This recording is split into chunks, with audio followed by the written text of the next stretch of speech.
Out front now, Mikhail Khodorkovsky. He was at one point the top oligarch, the richest man in Russia. And then he took Putin on, championing the opposition. He ended up in prison for 10 years. And he obviously is not in Russia now. Mikhail, thank you so much for being with me. You know, 1 month into Putin's invasion, American officials say that the Russian military doesn't have enough food, it doesn't have enough fuel. They have all kinds of logistical problems. Soldiers don't even have gloves. They're suffering from frostbite. Did you ever imagine this situation? Truly, I'm not surprised.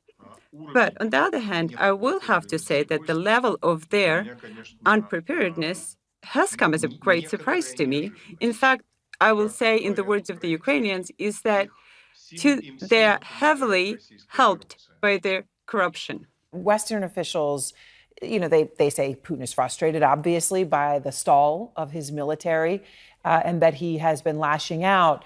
I know, Mikhail, you have spoken about Putin displaying what you called signs of senile paranoia, but you didn't think he was, you know, crazy in any traditional sense. How dangerous is he right now? Putin достаточно опасен. Well, we have to understand that Putin is sufficiently dangerous, and yet he's not suicidal. He can use mass destruction weapons, but only if he knows that he'll go unpunished.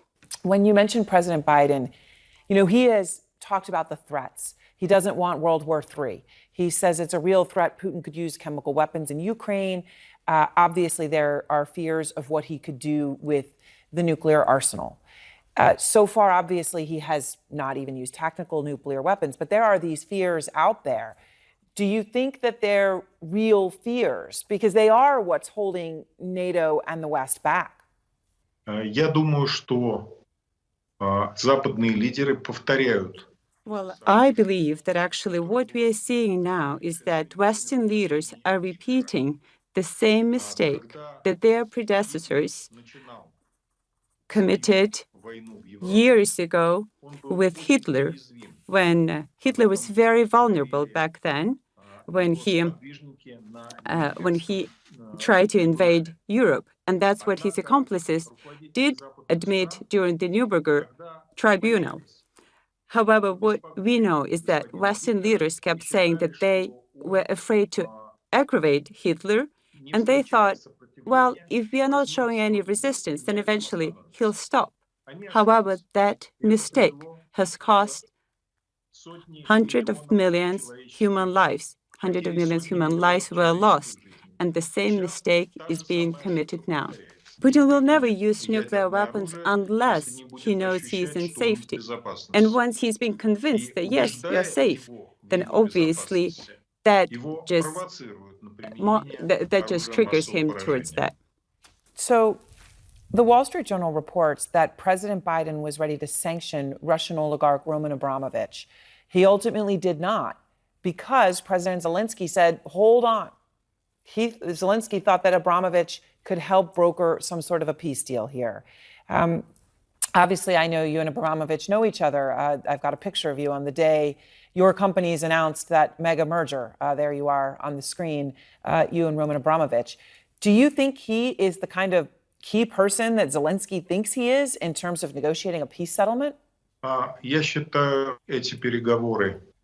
Well, I believe that actually these negotiations are so far fake in their nature, and they can only be real when Putin can feel that he might either lose in Ukraine or if Ukraine capitulates. And obviously, this may not be possible so far because of Ukrainians' courage and support from the West, and also if the no-fly zone is provided. But as of now, but for sure, this cannot be facilitated with the help of Abramovich's efforts. Do you think Abramovich or anyone else, Mikhail, at this point, any other oligarch, deserves to not be sanctioned by the West? Well, the way I see it is quite simple. oligarchs are not true oligarchs in that sense that they actually do not influence Putin. That's just an idiotic, preposterous idea, if I may say so. Yet, they are Putin's instruments of influence.